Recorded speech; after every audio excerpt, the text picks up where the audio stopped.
folks! Welcome back. My name is Rudy. Did you miss me? Be honest with me. 1 to 10. You didn't miss me, but at least lie to me, okay? Folks, today we're talking about that Hasbro Wizards of the Coast new Magic set, Phyrexia, all will be 69. It's holding on. We have seen no collapse on the secondary market. Draft boxes, set boxes, collector boxes, we don't acknowledge the jumpstart, and we don't acknowledge the commander decks because they're a little scary. So the main three products are holding on just fine. A lot of people are all just sitting back saying, okay, I'm going to skip it and I'm going to wait for the crash. All right, Amazon, do your dump. It's so far, we are now released past a couple weeks as the filming this video.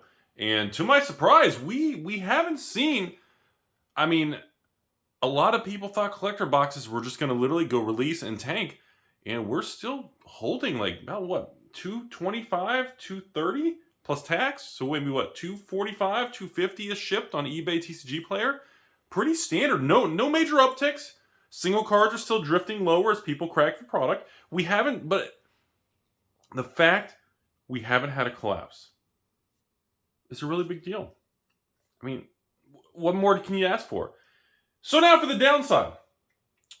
Are they going to release a second wave in the next 30 days of Phyrexia collectors and annihilate the market? That's what everybody's waiting for right now. As of right now, I've been told no. Some people say, oh, Rudy, it's coming. It's coming. Papa Hasbro is not going to leave any revenue on the table. If they release a large second wave of Phyrexia collectors, if that turns out to be true in 30, 60, 1 or 2 months from now, I do not believe the market will be able to hold that. If Wizards or Hasbro releases 10, 20, 30 pallets of these collectors, remember, collectors are small, so a pallet is not like 500, 600 draft boxes. A pallet of collectors is probably going to be like 1,000 plus. So if they take that path, I do think collector boxes will collapse. And they will go down, they will go below 200, and depending on the quantity will dictate where we level out at. I would think after everything they've learned, that wouldn't happen. But then again, the people at the top believe there's no signs of overprinting. They haven't done anything wrong. According to them, there's just, everything's perfect. Rainbows, butterflies, and, So, other news, we're getting ready to go into March. We're about a couple weeks away from March, ladies and gentlemen. March is a major, major month for 2023 for the CCG world. So essentially I've been kind of watching this nice, calm, good start to 2023. March is essentially going to lay the framework for the rest of the year. And my rationale is because, well, we have Magic the Gathering releasing March of the Machines. I know, did they do that on purpose? March of the Machines releases in March. I feel like that was on purpose. So we're going to see how this new big changes and stuff coming in Magic are going to do. I feel like this is the first new standard set that's been long enough since the disaster of Q4 that we may see an adjustment to supply and print runs on the Wizards side. That's the theory and the rumor going around. Number 2, we have Pokemon coming out with their brand new block. The Scarlet and Violet era is hitting. And that's a really, really, really, really, really 69 really's big deal. Important factors that we all need to understand. Scarlet and Violet, this new Pokemon era. Remember, new framework, new fields of the cards. But this is also their big 10 to 12% price increase across the board. So now stores are no longer going to be paying, 85 to 92 or 85 to 95-ish a box with credit card fees and handling fees, all these fees from distributors. Essentially, we are now shifting that line where wholesale Pokemon boxes are going to be pretty much pushed towards that $100 a box wholesale price. Maybe plus or minus a couple of dollars depending on your relationship and volume, but it's pushing up quite a bit. So because of that new pricing and release, this new Pokemon era, new block, new everything, I do expect the price of booster boxes of Pokemon to essentially be like 120 to 140 range instead of like 100 to 120. We're going to shift that whole range of high to low a lot further up because it just, they're going to pass the inflationary costs or the greed costs, or I guess Pokemon doesn't matter. They can get away with it. Not like they can't improve themselves. I mean, they clearly proven that they know what the hell they're doing. So I think on average now, Pokemon release sets can expect to be that 120 to 140 plus taxes on, TCG players. So essentially, if you see TCG Player 130, out the door, you're going to be at like 145, 148 probably. So that's what I see happening. I don't think it's going to matter. Look, like I told you guys, all with the Sword and Shield era. I think Pokemon takes it with nothing, and they move forward. And I still think that they're the market leader. It is what it is. Just as far as my patrons and you all watching who aren't patrons, just to let you know, yes, I am now carrying Elite Trainer boxes in addition to booster boxes to help bring on and onboard more Pokemon product to the patrons. So Elite Trainer boxes will be sold by the case now, not just specialty ETBs like Champion's Path and Crown Zenith. No, regular ETBs, because, you know, we're selling by the case, and those are cased up by 10. Premium things like the Charizards are only cased up by 4, but regular ETBs are cased up 10 per case. So that will be offered to the patrons. You know, I don't know if 10 ETBs are, I don't know, let's say 10 ETBs are $400. We'll sell 10 of them for like $350. We'll just take off a small discount and move on. But I just want to be able to offer more product to, you know, because the booster boxes just sell out so quick, and then we all have to sit here with no product. So that's going to be something interesting. We'll be curious to see how that goes. Obviously, people have been wanting me to talk about the Flesh and Blood situation. Flesh and Blood in March also has this massive hyped up outsider set coming.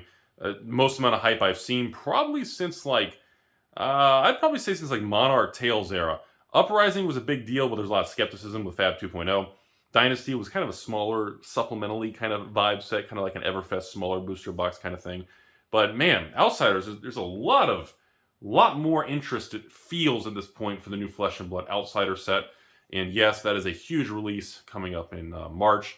And yes, for everybody out there, that the rumors have been swirling, that is the product that is going to be released with, for my particular sales, we're going to be releasing the Gem Keeper expansion card, which is the Cold Foil Legendary exclusive card, will be with each case of Outsiders. So that's going to be a really big deal. And that's going to be a ton of fun to reveal and discuss. That's coming in March also. And of course, we have a Weiss release, and Weiss prices have firmed up in Flesh and Blood. Tremendous money's been moving in. It seems to be increasing now. That I feel like everybody was waiting for a bottom, and now it was like, can we buy? Can we invest in Flesh and Blood singles? No, wait. Is there an uptick? Wait. Okay, now we're seeing an uptick. Like, we started seeing that curve up, and now I feel like it's building momentum. And again, a lot of this could be pissed off Magic people moving over. We don't know. Combination of all of it. Expanding player base, a lot of demand overseas, outside the United States. I think Flesh and Blood's releasing. I was told, I got some emails about more languages and more dates around the world. I got more information about just more tournaments. And there's a lot of things happening as Flesh and Blood continues to expand worldwide. And we are seeing, you know, the first 3 sets. Once again, WTR, Arc, and Crew seem to be the targeted thing, just like before. People are still very skeptical in the name Monarch and Tales and Everfest, but Uprising and Dynasty still too new to really discuss. But the first 3 sets, like looking at the Cold Foil Fabled Hearts, I mean, the price went from bottomed out around $100 for Rainbow Foil Hearts, and then it went up to $300. Now, as the filming of this video, or the other video I did a week or 2 ago, was $400. And now, as the filming of this video, the heart prices in Flesh and Blood up to $600 for Unlimited. The quantity is declining. The supply of sealed boxes is declining. Even first edition alpha boxes on TCG Player have popped all the way to almost 5,000 a box, and cases are back above 20,000 for alpha boxes. We're seeing a tremendous shift in pricing, and it looks and feels to me that money seems to be finally, after like 18 to 22 months of flat and negative, just negative Nancy Debbie Downers playing backgammon, it feels like this could be a real turn. It's feeling very impressive, and it looks really nice, and it's exciting. It's been a long time, folks, and it's really nice to see. It's a really fun thing. Not to mention Uprising and Dynasty, the secondary market, the prices. I mean, don't believe me. Just, even if you don't know anything about it, go on TCG Player. Look at Uprising. Sort by highest. Look at the single card prices. Look at Dynasty. Look at the single card prices. Look at how many cards of value and shape. It's pretty wild. It's pretty wild. And of course, going into the end of March, as we head to April, Metazoo is going to its brand new native block era with the continued tighter print runs, with all kinds of apparently new hidden things that they would not tell me. The only message I got from the company was there are new hidden variants and things that are going to be something going on the set. So that tells maybe like an alt art, maybe different framework, foiling. I don't know, something's going on. And on top of that, like I said, the booster boxes, even the booster boxes themselves, the outer packaging has variants to it. There's some interesting things coming with the native thing. I know I'm getting a lot of messages from patrons and a lot of you all from just watching the videos. That's still a little further out. But yes, we do have the exclusive Rudy card in production. And of course, the exclusive Rudy playmat to continue the Rudy 69 series. And yes, no matter if the price is higher with lower print runs or lower, you have the same bundles with all the SKUs and booster boxes and spell books and playmats and promos and event decks and release things and blister packs, and you get more than one of each. And yeah, we're still sticking with the same $3.99 price point. And if you buy more than one, you usually get like an extra $10 off or something. So we're not raising or lowering. The prices should remain the same on that. But again, feels once again like an uptick on there. The Seance prices are pretty stable in Metazoo. We're not in, like I said, the Wilderness prices have upticked off their lows. UFO has not. The amount of transactions from Metazoo on TCG Player remains very thin and very light. Out of all the CCGs we talk about, the amount of flow through is the lowest on TCG Player. Which again, because it's probably the smallest game out of all of the big CCGs we deal in and talk about on this channel. So, but again, it's chugging forward. And the tighter print runs and the more accurate supply and demand, the lineup feels better. And I'm very curious to see how they move into this new block as we kind of leave that bear market from 2021, 2022. So first new set of 2023 should be pretty. Can't wait to make the videos and share. My favorite part is showing the new art and the new style of the Rudy cards and playmats and doing a couple box openings to see the evolution of the details of the art and also the foiling and the cards from each set to set. It's always a fun, kind of, you can see the progression. It's pretty neat. So, and again, Metazoo, thumbs down, run away. Okay, I think that's all. Like I said, the biggest standouts is that we continue to see upticks in Pokemon, Flesh and Blood, a lot of the white sets off the bottoms, and Seance is holding its own, and of course, Wilderness is upticked, and UFO remains flat. Those are the biggest news pieces in the world of Magic. Again, I told you all in the other video, we're seeing upticks in the buy list on all ABU revised, especially revised dual lands, things like that, but it's still very average. But the point is of the video, now to zoom back out, I know we talked about this another week or a couple weeks back, depending when you watch the video. But still, March is the big release month. It's going to be incredibly busy for LGS's stores, creepy people like me in the third floor basement with your mom's stepsister, but it's going to be, we have all the releases coming in March. From the beginning of March, all the way to the end, the first week of April. We have a major influx across the board. So again, if you're into the CCG world, you're going to have a ton of choices, a lot of things happening. And like I said, I still feel good about the year. I still think we bottomed out. I still think the stock market, the CCG market, the crypto market, I still think real estate's going to struggle with these high rates. But overall, I think all these asset classes and markets seem to be, they want to push forward. Everybody wants to move on and push forward. You can feel the attempt, like everything's trying to push. Doesn't mean that, buyouts on reserve lists can return. I don't think we're at that level because the interest rates are too high and cash is too valuable. But it's nice and it looks good. And we are literally a couple weeks of going to this big movement of March. And, we're going to see what CCGs really hit hard for the year. I know there's a lot of skepticism with Magic and March of the Machines. I know there's a lot of people that are very like, well, here we go.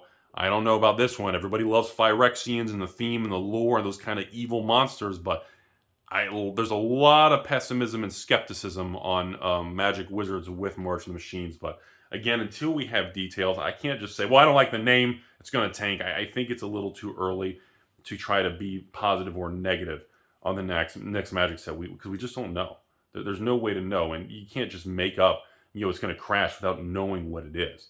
I mean, what if they bring back more serialized cards? What if there's lottery cards? What if they reduce the variants and start making certain things rare? What if there's another, neon ink super chase art? We don't know, so we can't judge a product or predict of whether or not we should go in deep or not, without knowing the details or how the market feels about it. So that's all I have to say. It's really exciting. It's fun. Like I said, we went through so many months of just garbage in negative videos and then Magic 30 videos and then just the Hasbro stuff and everything was just tanking. And then Amazon done. It's just nice. I know the views are low. I know people aren't caring because it's not as negative, but It's nice. It feels good. I don't think there's anything wrong with wanting to feel good. I don't think so.